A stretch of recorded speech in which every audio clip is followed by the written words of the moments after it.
Hola, ¿qué tal, amigas, amigos televidentes? En Extra Plus, un gusto saludarles, darles la bienvenida a esta edición de Adelante Nicaragua, edición en la que, como todos los lunes, este 25 de febrero, abordamos el acontecer nacional e internacional, los principales hechos, los ocurridos, los publicados, los no publicados, los que están por venir, también con los doctores Cairo Amador Arrieta y Humberto Áviles Bermúdez. Una semana agitada termina y empieza otra todavía más agitada. A ver, América Latina estuvo movida, y Nicaragua, Centroamérica, el norte de Sudamérica muy movido este fin de semana y la semana pasada. Y la próxima semana va a estar movido el continente asiático, especialmente con la llegada del presidente Trump y de Kim Jong-un. Esta semana, este miércoles. En Europa, los vientos del Brexit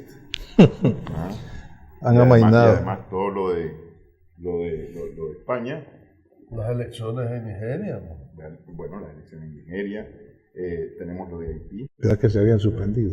La semana pasada. Se hicieron el sábado. Aquí ha habido mucho movimiento. En el Caribe también hubo movimiento, elecciones, o más bien el referéndum en Cuba. El mayor movimiento fue un temblor de 4.5 que hubo en la costa atlántica nuestra, en la costa caribeña. No, 7.7 en Ecuador. No, bueno, pero eso en América del Sur. 7.7. Porque con todos estos movimientos, cerca de la frontera con Perú, con toda esta movedera, al final el cártel de Lima, el grupo de Lima reunido en Bogotá esta mañana, dice que opta por agotar todas las posibilidades de negociación diplomática en el marco de una nueva constitución política de Venezuela, inédita, pues, la que reconoce a un tal Guaidó como presidente constitucional de Venezuela. Entonces, será a la altura de Bogotá que les está afectando y no se han tomado a tiempo un buen té de coca los cancilleres del cártel de Lima. Lo hubieran hecho en Quito. Sí, no te quiero yo decir. O en La Paz. O en La Paz. Y ya que estás hablando de movimientos y de tensiones y demás, no se te olvide Pakistán y la India alrededor de Kashmir, ¿verdad? Hubo una explosión, un fusil, los dos, 43 miembros del ejército de la India murieron, 70 y tantos heridos, y la tensión, pero está montando a unos niveles que Khan, el presidente, el recién electo presidente, dijo: cualquier acción que la India tome en cuestiones militares, nosotros sabemos cómo responderle, ¿verdad? Modi, que también está calentándose para un proceso electoral en donde no necesariamente comienza con todas las de ley, está agarrando precisamente este tema para motivar, darle mayores llamas a ese nacionalismo y tratar de aprovechar políticamente ese momento. Mientras tanto, ¿verdad?, la India y Pakistán están erizados. En tanto, Afganistán está en un momento en que se está acercando a la tierra de nadie. No ha ganado, no ha perdido. Se va a Estados Unidos después de 17 años. Y eso no nos olvidemos después de lo que vamos a hablar. 17 años sin triunfo y abandonando además a sus aliados, ¿verdad? Pero si esa es la tónica del unilateralismo trumpiano, bueno, no es de sorprenderse. Pero es que además es una plática que no ha comenzado todavía entre los talibanes y el gobierno de Afganistán. Pero la plática ya está hecha, básicamente, porque ha sido entre Estados Unidos y los talibanes. Sí, pero algo tiene que decir el gobierno tendrá que aceptar que además, por lo menos, es decir, bajo la lógica de Estados Unidos, el gobierno tiene que aceptar lo que acuerde Estados Unidos con... Que además las Naciones Unidas anunció que el año 2018 ha sido el año de mayor incidencia en términos de muerte de civiles en Afganistán en los últimos 8 o 10 años. Pero todo esto nos lleva obligatoriamente a la pregunta que preocupaba a Cairo hace unos minutos cuando llegaba aquí al canal. Dice, ¿por qué viajan simultáneamente el emperador Trump y su adlátere Pence al mismo tiempo? Al mismo tiempo, el presidente Trump en Vietnam y Pence coordinando el Cártel de Lima, la reunión del Cártel de Lima y las alucinaciones de los cancilleres ahí presentes, a propósito de constitucionalismo inédito. Y además... disfrazados de intervenciones de paz, que es como le gusta llamarle a Almagro. Trump, y fíjate lo interesante, porque Trump, que ha estado en contra de Vietnam toda su vida, ¿verdad? Están en contra de que no fue a la guerra. Está escogiendo Vietnam para darle un mensaje a Norcorea, dicen los expertos. Y el mensaje es: vos podés seguir siendo lo que vos querrás, pero podés desarrollarte políticamente, podés desarrollarte económicamente dentro del sistema capitalista, ¿verdad? Importante que después de Vietnam se va a China, ¿verdad? Y en China ya tiene cita con Xi Jinping, y entre otras cosas dice que ya dos cosas dice importantes. Una, ha hablado mucho sobre el problema del intercambio comercial. No, y la otra, perdóname, a propósito de eso, ha avanzado, pero ha retrasado la imposición de mayores aranceles comerciales de China. Sí. Y la segunda es que reconoce que Xi Jinping ha intervenido favorablemente para los resultados eventuales de esta reunión en Vietnam. Acordate que la vez pasada comenzó diciendo lo mismo, dice: no vamos a hacer mayores, no vamos a imponer mayores restricciones a China porque nos está ayudando mucho con Corea del Norte. Después dijo: no lo hago del todo. Ahora está diciendo de nuevo que sí les ha ayudado, ¿verdad? Y que en todo caso, después de Vietnam, sí tiene una cita con Xi Jinping que efectivamente está... Vos decís que el mensaje de la reunión en Vietnam es: con el capitalismo se puede avanzar. Es decir, que Trump se reúne ahí para decirle... Trump se reúne en Vietnam, nación que nos derrotó, ¿verdad? Para comenzar, no nos olvidemos de eso. Nación que no necesariamente se lleva bien con sus vecinos, ni con China, ni con Camboya. Con China ya tuvo una guerra y a Camboya ya la invadió, ¿verdad? De ahí fue como comenzaron los Khmer y en esos términos Vietnam es altamente emblemático, ¿verdad? Pero además Vietnam es emblemático porque posguerra ellos hicieron toda una serie de reformas alrededor de lo que estaba pasando en China y se convirtieron en lo que se llamaba China más uno, la cantidad de inversiones que de alguna manera no podían o no les ofrecían todas las conveniencias y las condiciones en China, se iban a Vietnam, valga decir, entre otros los zapatos Nike, pues, por darte un ejemplo, cantidad de manufactureras, etcétera, ¿no? Pero Vietnam yo creo que es y no es casualidad precisamente, el espejo en el que Trump, quiéralo o no, tiene que verse inevitablemente para pensar más de una vez como opción abierta una intervención militar en Venezuela. Dicho más rápidamente, más fácilmente, una intervención militar en Venezuela significaría a estas alturas un empantanamiento de los Estados Unidos, porque la capacidad de resistencia del pueblo venezolano, del actual gobierno venezolano y de sus Fuerzas Armadas no estaba en las previsiones de nadie. Con todo y lo caliente del fin de semana y el intento de ese caballo de Troya disfrazado de ayuda humanitaria. Pero más que Vietnam, Afganistán se le está recordando. Pero es que lo que pasa es que hay varias cosas que lo recuerdan, ¿no? Hay varias cosas. Quiero decir, Venezuela ha sido un enclave capitalista hasta el momento en que Chávez llegó al poder, ¿no? Entonces, yo creo que le obliga a la reflexión. Yo no pienso que sea casualidad la simultaneidad del viaje presidencial y vicepresidencial a puntos diagonalmente opuestos en la distancia, pues. Okay, pero espérame, volvamos pero solo un puntito nada más a propósito de eso, ¿verdad? Porque uno se va a América Latina, el otro se va a Asia. Queda administrativamente Pompeo, ¿verdad? Pero por cualquier cosa, como esa de la película que pase. Pero Pompeo no está acompañando a Trump. Creo que no. No. En cualquiera de los casos. O a Pence, pues, porque es decir, el Grupo de Lima al final de cuentas es reunión de cancilleres. Sí, entonces ¿qué es el Pentágono? Bueno, pero si ya llegó Pence con ese. En cualquiera de los casos. ¿Cómo pensaste?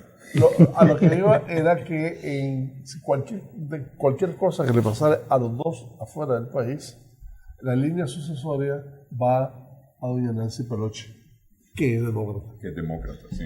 Bueno, será para provocarla, para tentarla, para decirle, mira, puede pasar esto, pero eso es el mundo de la imaginación nada más. Pero bueno, a ver. En las películas norteamericanas, claro. Con Corea en octubre fue la reunión pasada, ¿no? Sí. En octubre. Prácticamente eso lo que hizo fue bajar el fuego en la cocinada de Corea. ¿No? En la cocinada de Corea con Estados Unidos, porque Corea del Norte y Corea del Sur, habían trabajado notablemente en el mejoramiento de sus relaciones. Después del... Pero es que venían trabajando en eso. De repente fue que venían trabajando y se rompió esa relación, se rompió. Tuvo sus momentos un poco álgidos, y después de que llegó Trump, etcétera, en Singapur comenzó a marchar de nuevo, y a marchar al punto de que hicieron grandes avances, ¿verdad? El presidente de Corea del Sur fue a Corea del Norte después de aquel juego, de la cuestión deportiva donde estuvo la hermana la Olimpiada de invierno. ¿verdad? Sí. El otro regresó a su mujer, o sea, han tenido una mejor relación en la historia, ¿verdad? Hasta el momento. Lo que no quita que eso se pueda retroceder fácilmente. Ahora, ese viaje... Tratándose de Kim Jong-un, ¿no? Ese viaje de Kim por tierra, es decir, atravesando China. Es que está estrenando tren. Está estrenando tren. Su propio tren. Un tren blindado. Sí, pero uno nuevo. Más bien a mí me da la impresión de que gran parte de todo ese viaje es a través de China. Sí. ¿verdad? Entonces me imagino que debe ser precisamente como por lo que dijimos anteriormente, un poquito de afinar qué es lo que se va a hablar o hasta dónde se va a llegar con Trump. Bueno, y no perdamos de vista que este fin de semana ha habido la primera cumbre de la Unión Europea con la Liga Árabe. Hagamos una cosa, dejemos esa cumbre para después de la pausa. Vamos a hacer la pausa ahorita en Adelante Nicaragua. Regresamos.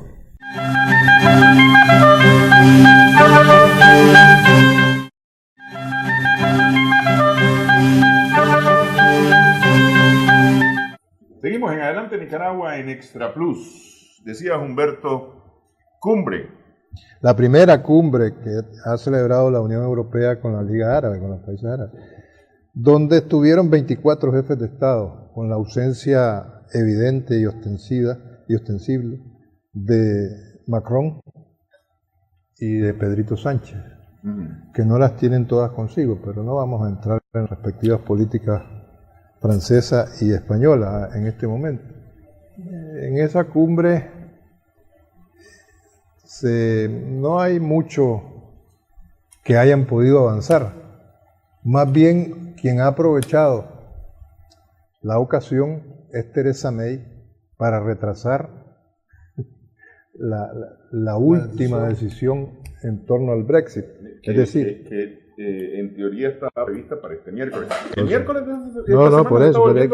pero es que ya dijo, ya la votación sobre el Brexit, que debería ser el miércoles en el Parlamento Británico, ya la postergó Theresa May para el 12 de marzo. Así lo dijo después de reunirse con el anfitrión egipcio. Sí, el presidente egipcio.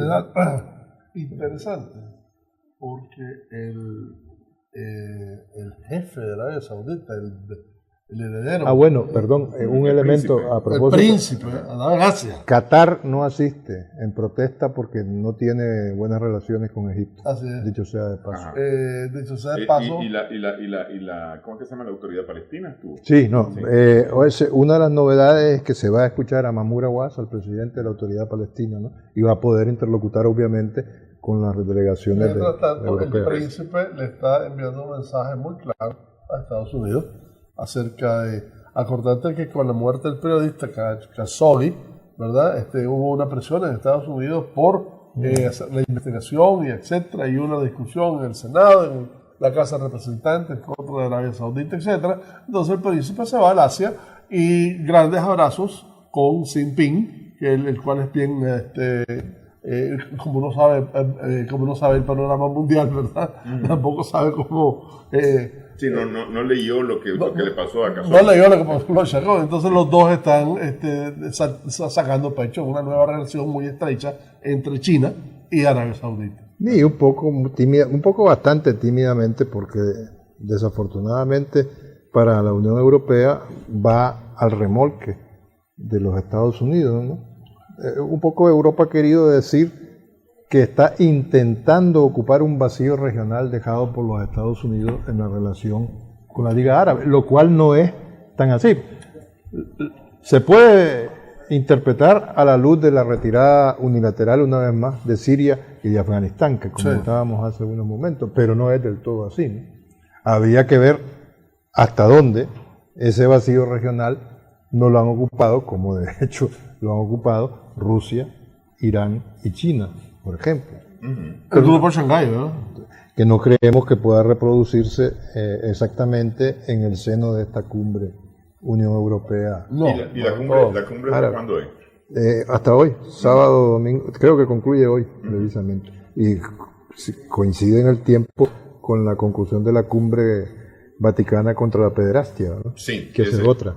Que ese es un tema... A propósito de cumbres. Sí, un tema bien delicado para la Iglesia Católica, porque se esperaba más de esta cumbre. Me parece a mí que ha dejado muchos deseos insatisfechos, especialmente, aunque ha intentado el Papa Francisco que la Iglesia reaccione con fuerza y no solamente condene, sino que actúe contra los abusos y las violaciones cometidas dentro de la Iglesia, sino que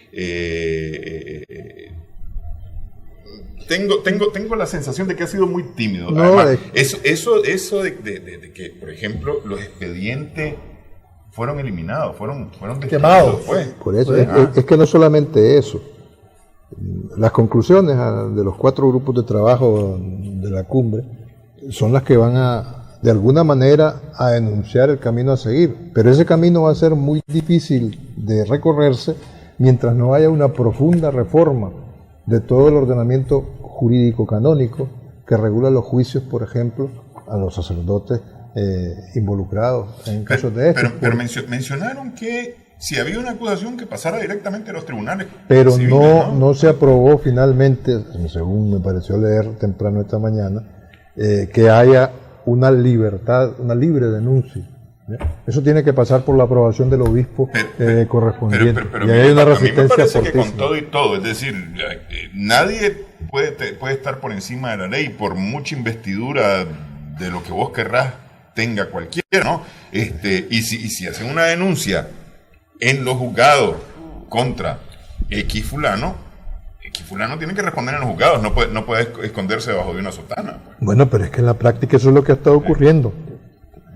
En la mayoría de los casos ha habido una posición obispal en las diferentes partes del mundo de protección a los involucrados en ese tipo de delitos. Pues. El cardenal de Boston, ¿no? Sí, pues sin ir más lejos. Entonces hay que vencer toda una resistencia histórica, de siglos, no de años, de siglos. Claro, ¿no? de siglos. A lo interno de la Iglesia. Ahora, me parece interesante, sí, que se rompió, digamos, de alguna manera el silencio dentro de la Iglesia, porque ese era un secreto a voces que se intentó ocultar durante mucho tiempo, negar, rechazar. Y con el inicio de la cumbre, solamente el haber escuchado los testimonios de las víctimas, de las víctimas, incluyendo sacerdotes abusados por otros sacerdotes. Claro. Sí, eso ya es un gran triunfo para Francisco, independientemente de que no cumplió todas las expectativas. Solo el hecho de haber hablado y haber resaltado el problema en esa magnitud, hombre, ya es un gran...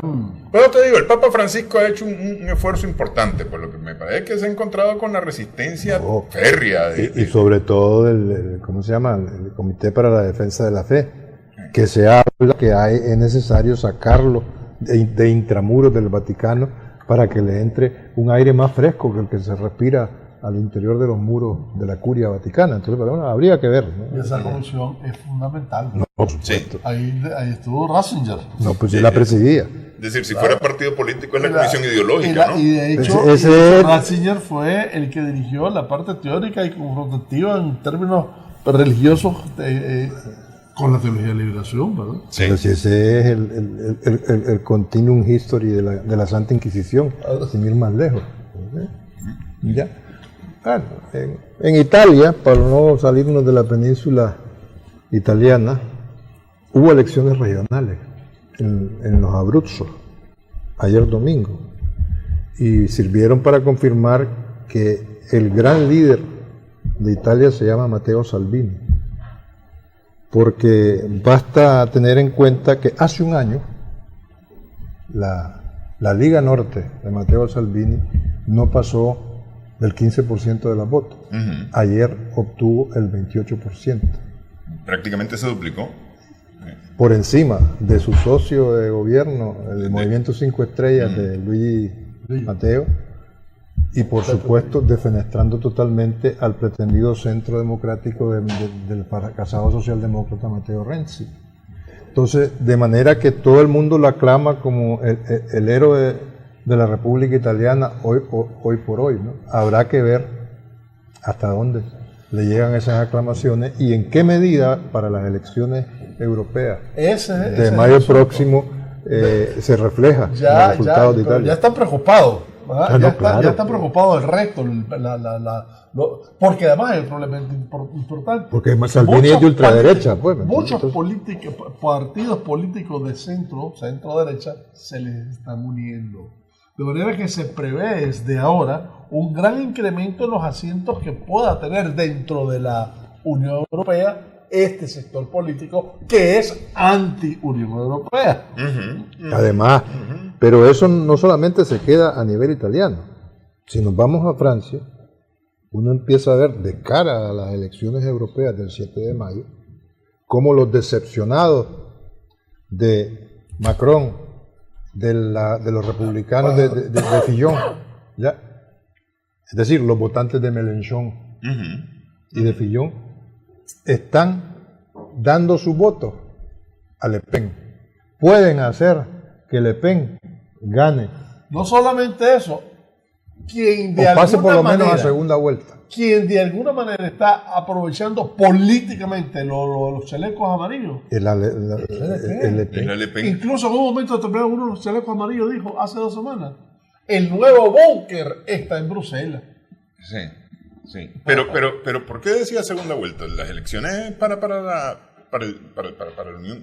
el legislativo europeo. Bueno, es a una sola vuelta, pero eso puede forzar que se repita el logro que significó, porque ahora ya no se llama Frente Nacional, ahora es el Reagrupamiento Nacional, ¿no? Sí, para lavarse la cara, que contribuya a que las próximas elecciones francesas en los territorios, no necesariamente presidenciales, ¿cómo se llama? Municipales y parlamentarias, Reagrupamiento Nacional de Le Pen logre un vuelco hacia la extrema derecha de la política francesa. De nuevo, en la parte nórdica, que hay en las elecciones del tercer paso de Dinamarca, los socialdemócratas están adoptando ciertas posiciones de la extrema derecha. Por ejemplo, el rechazo de la migración.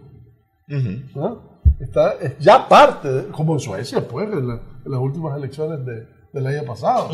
De manera que están viendo que incluso, como te dije antes, partidos de centro, partidos un poquito más allá del centro, están en alguna medida asumiendo estas posturas políticas. Dicho sea de paso, ¿verdad? Trasladate a la India y vas a ver a Modi, de cara a estas próximas elecciones, alrededor de una plataforma política semejante también. Sí. Ahora, el tema de chalecos amarillos en Francia, en Bélgica, está abonando en esta dirección. No, claro, por supuesto que está abonando en esta dirección, porque es decir, aquí es río revuelto de alguna manera, ganancia de pescadores por el otro lado, ¿no? Aunque estos lo que están es contra políticas, digamos, neoliberales, de imposiciones neoliberales en Europa, al final de cuentas le están dando razón a los partidos de la extrema derecha, a los ultranacionalistas. Pero ahorita nos adelantamos en el panorama europeo a partir de Italia y Francia, y no podemos perder de vista que el 26 de abril hay elecciones que no le quedó más remedio a Pedro Sánchez de convocarlas en España. Y ahí no las tiene todas consigo el Partido Socialista Obrero Español. Sí. Ahí sí vuelve a repetirse la experiencia electoral de Andalucía, con Ciudadanos y Vox, sobre todo Vox, que está muy condicionado, por no decir totalmente condicionado por Steve Bannon and Company. Y puede pasar cualquier cosa. Es interesante porque Ciudadanos decidió, ¿cómo se llama? Casado, ¿verdad? Sí. Rivera y Casado. No, Casado es del PP. Del PC. Del Partido Popular. Sí, el Partido Popular. ¿Cómo es que se llama el de Ciudadanos? Albert Rivera. Rivera bueno, lleva la... No, pero ya lo decidió porque estaban empujándola para que se presente, dé el salto al ámbito nacional en vez de seguir liderando Cataluña. Sí. Y lo último que hizo es que hizo una excursión a Waterloo y se plantó frente a la casa de Puigdemont con una pancarta que dice: la República no existe, Puigdemont, no sé para qué. Que fue muy criticado. ¿Qué simbología? Que fue muy criticado porque decían, el mismo Rivera decía, Casado de PP decía que eso era darle legitimidad de alguna manera a Puigdemont. Así es. Sí. Pero bueno, no estaba decidido entonces lo de Arrimada, porque es decir, por eso estaba proclamado lo de Arrimada. Le decían, y todo parecía indicar que ella iba a dar el salto del ámbito autonomista catalán al ámbito porque yo la había anunciando, yo voy a dejar aquí todo, dice, porque el partido... Bueno, la idea es que es la candidata con más arrastre. Lo que pasa es que me imagino yo, pero esta es una especulación mía, que Albert Rivera no las tiene todas consigo, no ve con muy buenos ojos la proyección nacional de Inés Arrimada, en tanto en cuanto le pueda hacer sombra en el nivel del Estado español en su totalidad, ¿no? No sé si al final se decidieron y ya Ciudadanos tomó la decisión, porque la idea era presentar a Arrimadas como cabeza de lista por Barcelona, pero en el ámbito estatal español. Así que no sé finalmente cómo se habrá... Bueno, vamos a echarle una checada. Hacemos pausa nuevamente en esta edición de Adelante Nicaragua.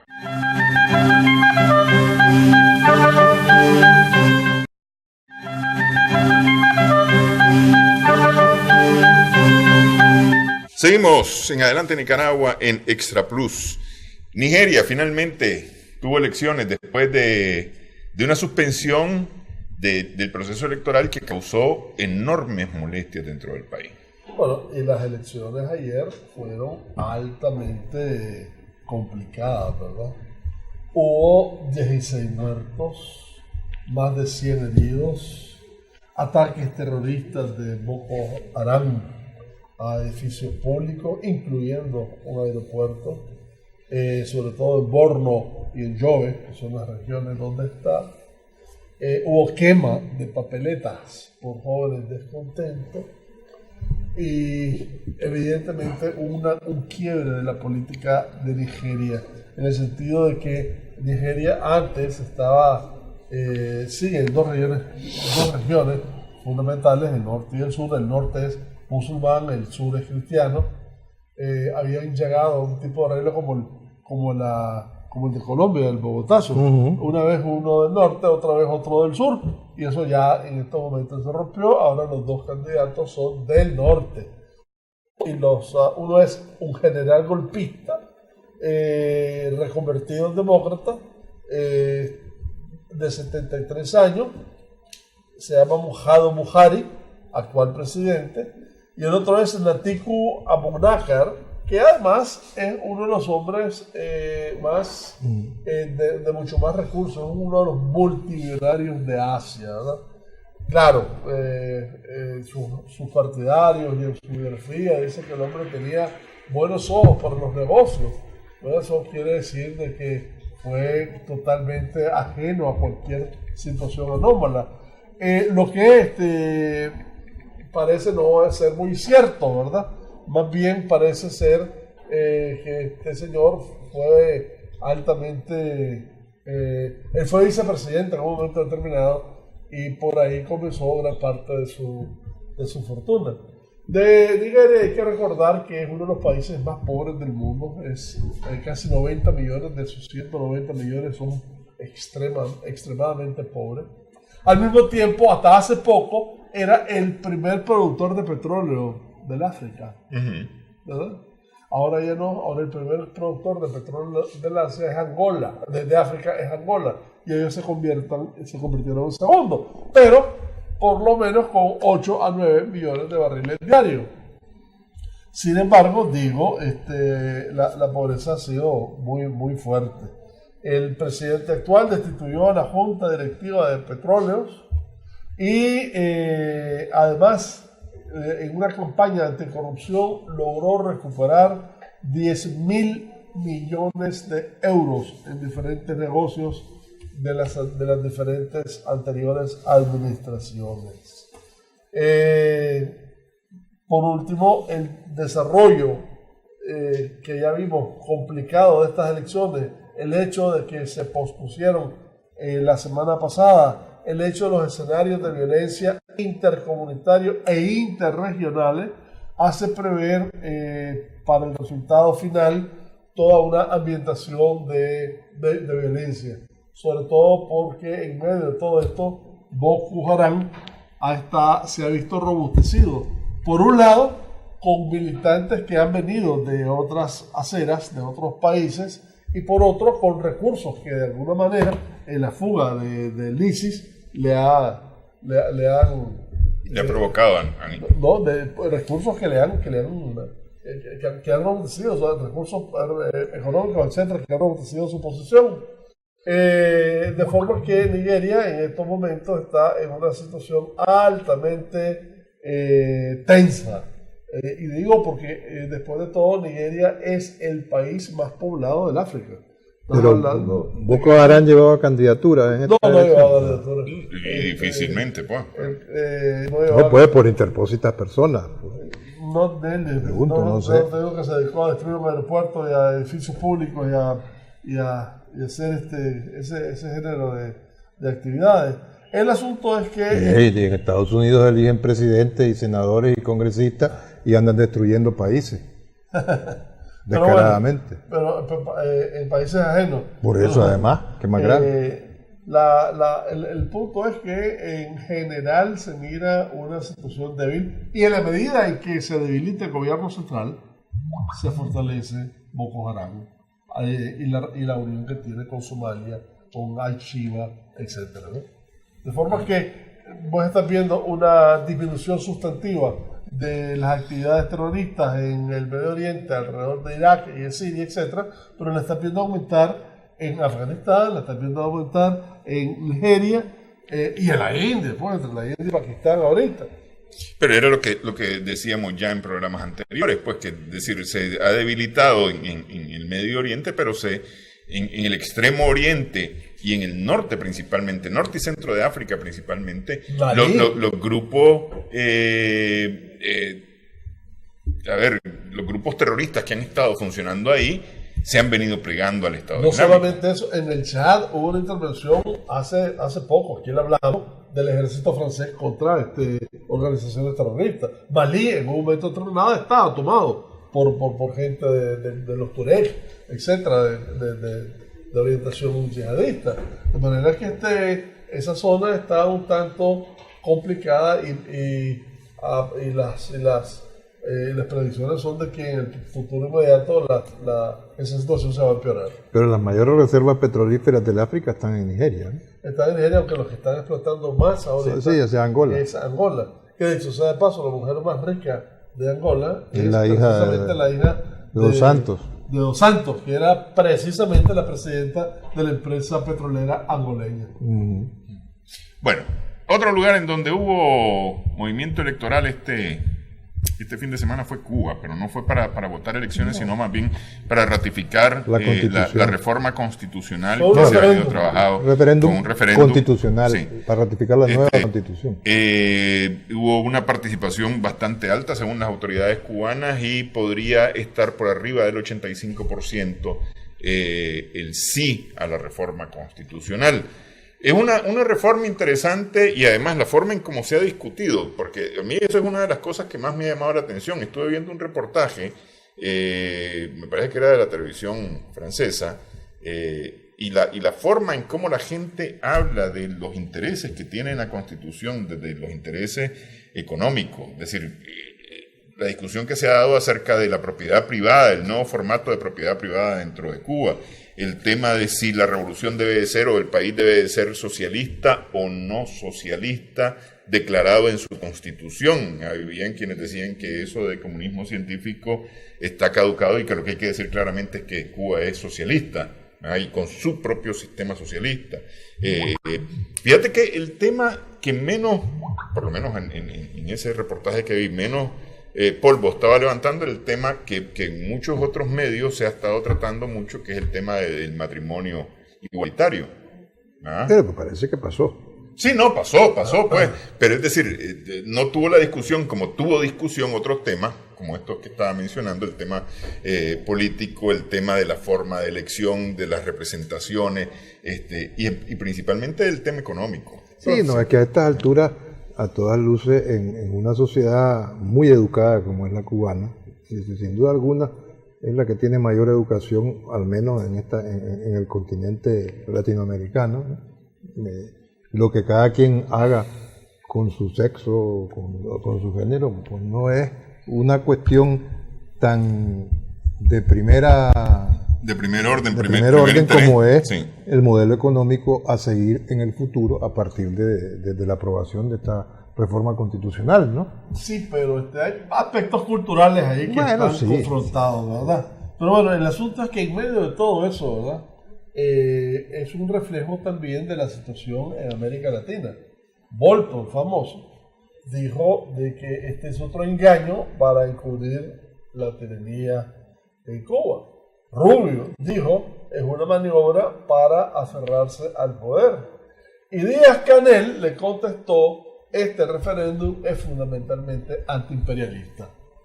Sí. Y es popular y, entre otras cosas, el socialismo es irreductible y las condiciones y la interpretación de qué es lo que vamos a hacer en Cuba la damos nosotros. Me parece...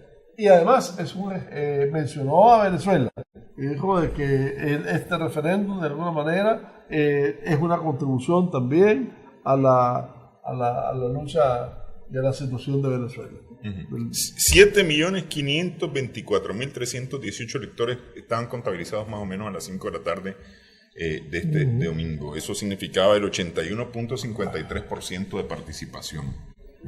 Sin embargo, tengo aquí un tuit del amigo de Humberto, Luis Almagro, que dice que no reconoce actos o instituciones creadas por constitución viciada y legitimidad de origen y contrario a los principios de la Carta Democrática Interamericana. El pueblo de Cuba no tuvo voz ni la tendrá hasta recuperar la democracia. Imagínate lo que le puede importar al pueblo cubano la opinión de semejante personaje.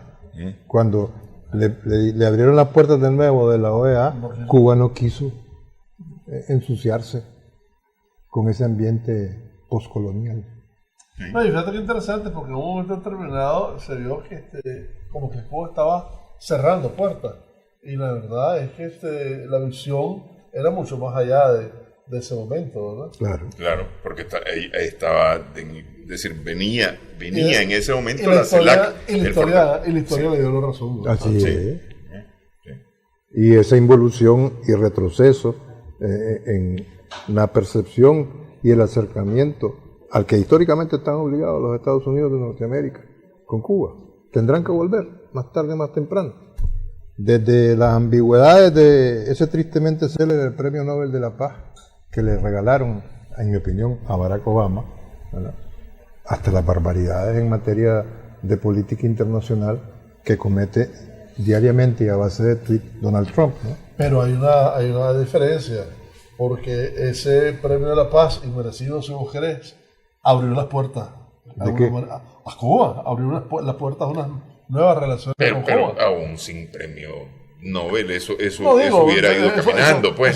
Lo que pasa es que acuérdate que el premio Nobel a Obama, el premio Nobel justamente después de haber empezado una guerra. Sin haber hecho nada. No que vos querrás, pero a lo que voy es que Obama, y aquí quiero rescatar la política exterior de Obama, ¿verdad? En ese sentido hizo una apertura. Y buscó el acercamiento con Cuba. Y los cubanos hicieron una apertura con Estados Unidos. Bueno, pues si Obama es un mal menor en relación a Trump, bueno, pues sí, eso no lo discuto. Pero es como, ¿quién es hay un psicópata o un orate que anda proponiendo a Trump para el Premio Nobel de la Paz? ¿Alguien? Sí. Alguien sacó de que hay que poner el Nobel de la Paz solamente por haberse reunido con Kim Jong-un. Pero tiene razón, en la posverdad cualquier mentira puede ser vendida como verdad. Eso es cierto, vamos. Y muchas mentiras han sido vendidas como verdades en el caso de Venezuela, en donde llegué a ver un tuit, creo que era, de una periodista, si no me equivoco, que decía que quería la intervención para tener hijos rubios.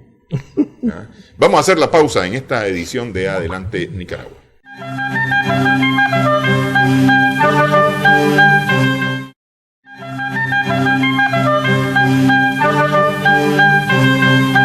Seguimos en Adelante Nicaragua en Extra Plus en esta conversación con los doctores Cairo y Humberto acerca de el acontecer en el mundo. Muchas mentiras, hay alguna verdad, pero muchas mentiras principalmente han llevado de una u otra forma a lo que ocurrió este 23 de febrero en las fronteras con Venezuela.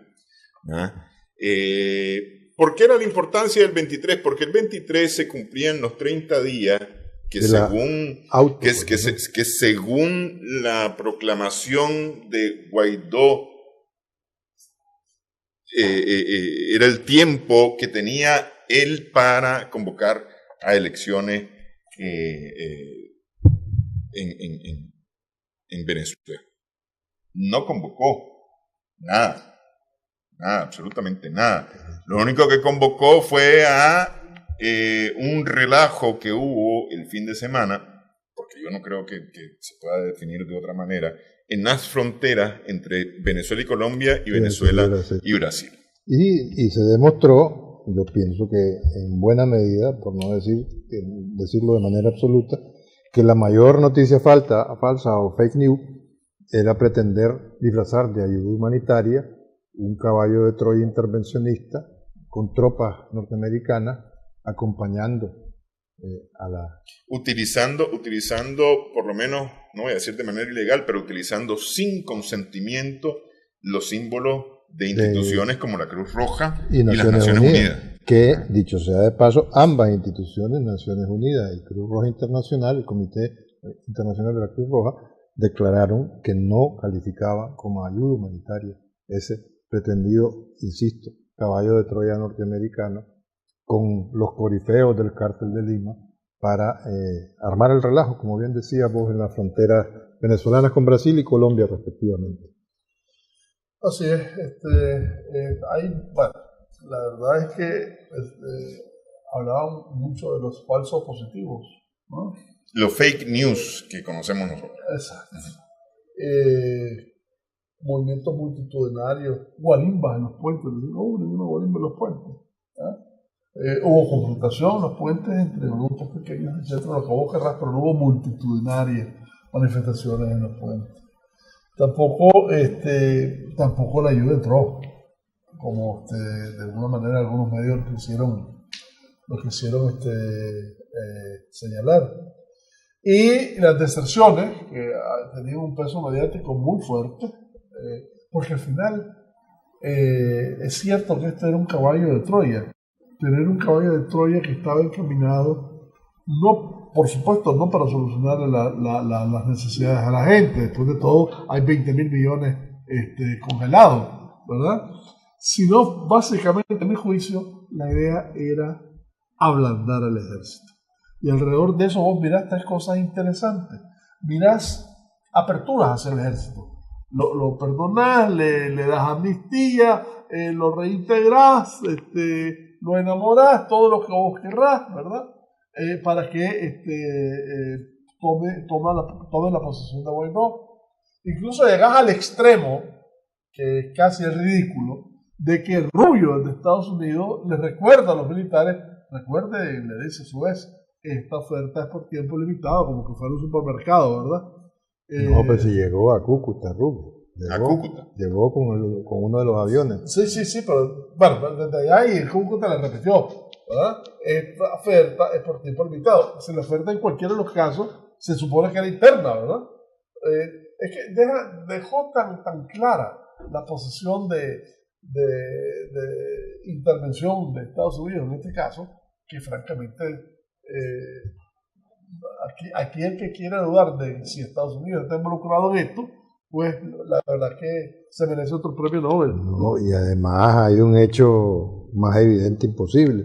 Lejos de entrar en ninguna disque ayuda humanitaria disfrazada, el que salió fue el autoproclamado Guaidó. Ahí está en Colombia, vamos a ver si logra entrar nuevamente a Venezuela. En Colombia decía este domingo con todas las opciones para resolver, con todas las opciones abiertas para resolver el tema de Venezuela. Y cuando dice todas las opciones abiertas, él está hablando de la intervención militar. Y la pidió abiertamente. Sí, por eso. Eso es lo único abierto. Y eso fue lo que hizo este lunes en Bogotá, donde estaba reunido con el Cártel de Lima, el Grupo de Lima. El Grupo de Lima. El Grupo de Lima, que además lo acepta y lo reconoce como par. ¿Pero qué le respondió a la petición expresa de intervención militar? Y ahí tal vez hubo no sé si el cache, en este caso Pence, hizo mal la seña, pero el Grupo de Lima le tiró una pelota diciendo la opción militar no la vamos a tener en cuenta en este momento, sino que queremos queremos que esto se resuelva por la vía del diálogo, de acuerdo a lo que la Constitución establece en Venezuela, o por lo menos dentro de los cauces constitucionales en Venezuela. Y después de insinuar la intervención, dijo que lo que se refería era a la presión que pueden ejercer los países internacionalmente. Sí. Le tiró un cambio de velocidad. Bueno, pero con todo y todo, Pence, que insisto yo, hizo mal la seña para el Grupo de Lima, incluso para el mismo Guaidó, terminó diciéndole, vengo aquí expresamente con la orden o con la orientación del presidente Trump para decirle que estamos 100% con él.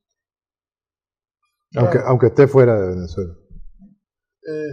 Yo no sé, pues vos sos constitucionalista, Humberto, y ya lo entenderás mejor, pero yo entiendo que cumplió los 30 días, no hizo lo que iba a hacer, se le venció su periodo, que él mismo había establecido. Ni siquiera la misma asamblea lo ha ratificado ni nada. Ni han hecho el intento de que hiciera la pantomima, más allá de una convocatoria electoral al agotarse el interinato que él mismo proclamó. Entonces, a todas luces, la inconstitucionalidad es flagrante, ¿ya?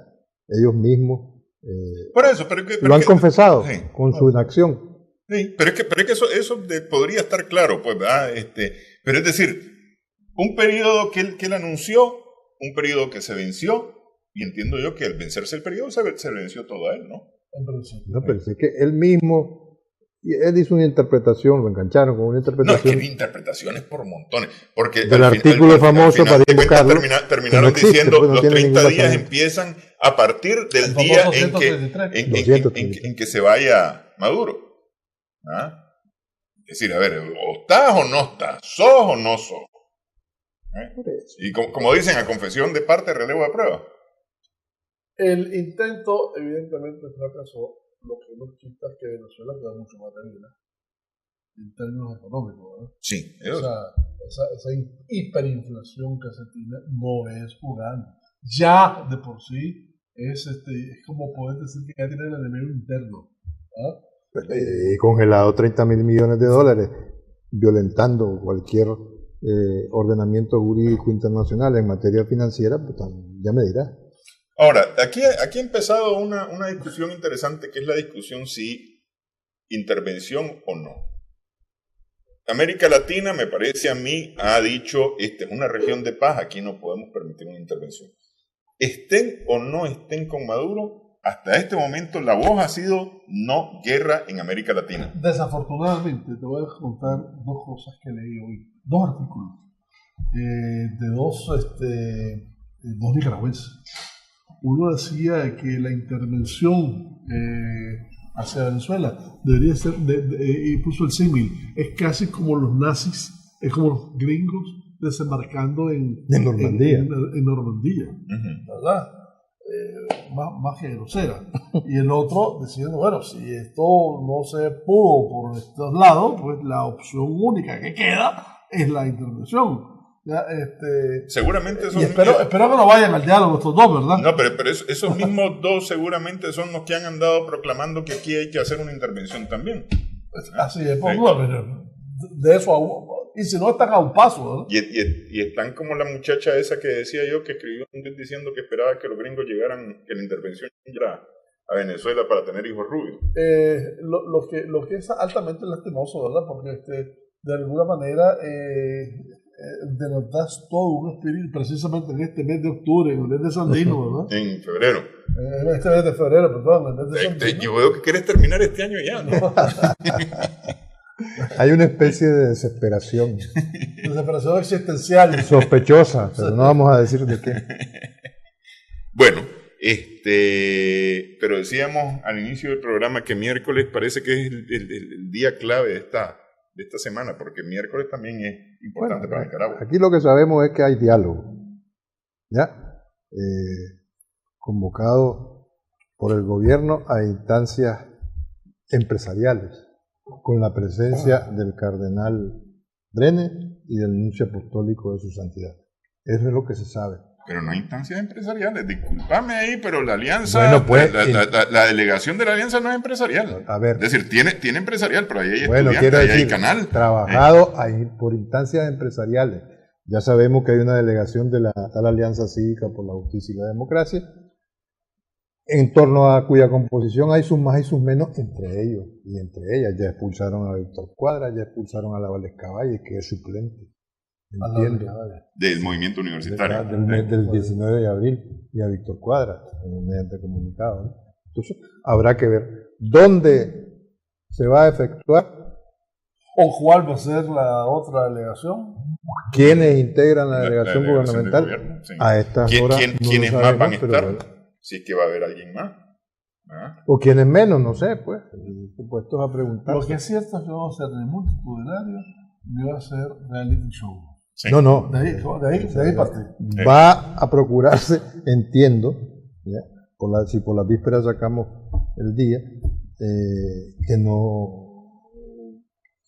lo mediático pase a un plano secundario. Claro, lo que no quita que va a haber conferencias de prensa después de las sesiones y demás, ¿no? Por supuesto. Bueno. Y que van a seguir, como debió haber sido desde la primera vez. Y que van a seguir fabricándose falsos positivos, ya sabemos sobre todo por qué lado, pero bueno. Bueno, en fin. Gracias, Airo. Humberto, gracias también a nuestras amigas, amigos televidentes por su sintonía en esta edición de Adelante Nicaragua. Esperamos que el programa haya sido de provecho para ustedes.